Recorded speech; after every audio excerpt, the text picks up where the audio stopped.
Hello, Internet friend. Today on Value Side, has the Ukraine war morphed into something much more sinister? Something nuclear? I'm David Ravel. Well, within the past month, both the United States and the Russian Republic have revised their basic nuclear strategy, the basis upon which each country would use nuclear weapons.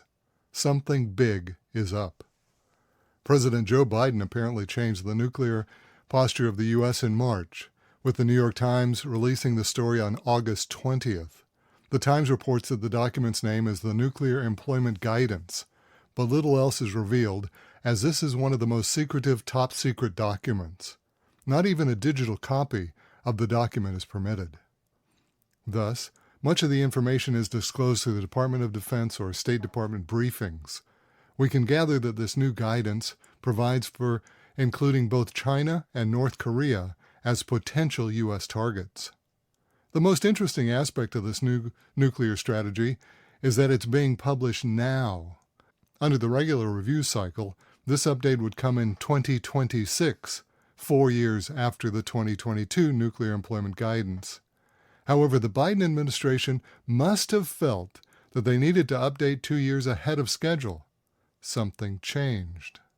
Likely, that change came from the ongoing conflict in Ukraine. Just last week, 2 senior Ukrainian officials flew to Washington to request more armaments and the ability to strike Russian territory directly. As CNN explains, quote, "The head of the Office of President of Ukraine, Andriy Yermak, and Defense Minister Rustem Umerov will meet with U.S. officials to try to concretely convince the White House to lift restrictions on long-range weapon strikes on Russian territory," unquote. They will provide a list of priority targets without which it will be difficult to change the course of the war in Ukraine's favor, unquote. Of course, this is nothing new. President Volodymyr Zelensky has been requesting this same strategy as a way to even the playing field, claiming that Ukraine ought to have the ability to strike Russian staging areas. He's forgetting that Russia does not hit Ukraine or NATO staging areas in Hungary, Poland, and other NATO members. But be that as it may, the Kursk incursion is a sure demonstration that Ukraine's leadership is anxious to extend the battlefield into Mother Russia. This task could only be accomplished with extensive U.S. support that might necessitate tactical nuclear weapons. In fighting on its home turf, Russia would have the logistics, manpower, and air superiority. Consequently, NATO and Ukraine may need to resort to short-range, close-proximity nuclear weapons. Such action would require completely revising the nuclear employment strategy discussed above. The 2022 Department of Defense National Defense Strategy, the document released to Congress and the American people, outlines the 4 strategic objectives of the U.S. in a nuclear engagement.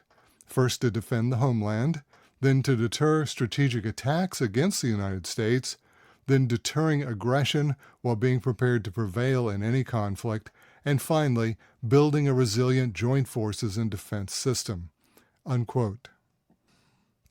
However, Ukraine's desire to attack Russia directly would be outside any of the existing protocols in either the National Defense Strategy or the Nuclear Employment Guidance, and would call for immediate revision of both documents. Is that what's going on here? Well, we really don't know. It's all top secret and not available for public debate.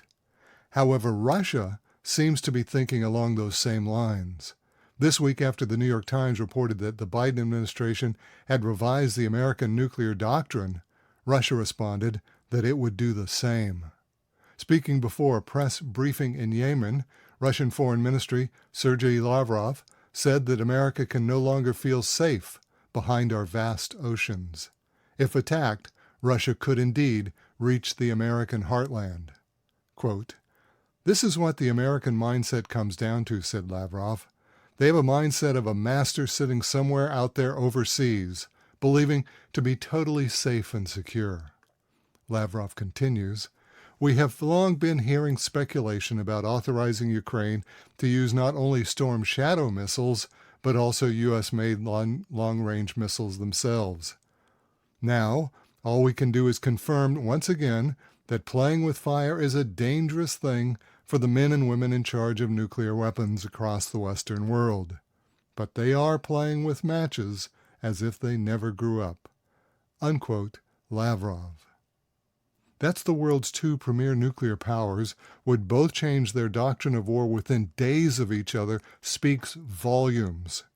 Carefully couched in the legal language of the soldier and the diplomat, the world now creeps closer to an atomic abyss.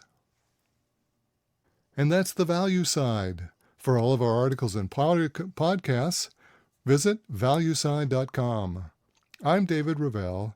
ValueSide is independently written and researched. The views expressed are strictly my own.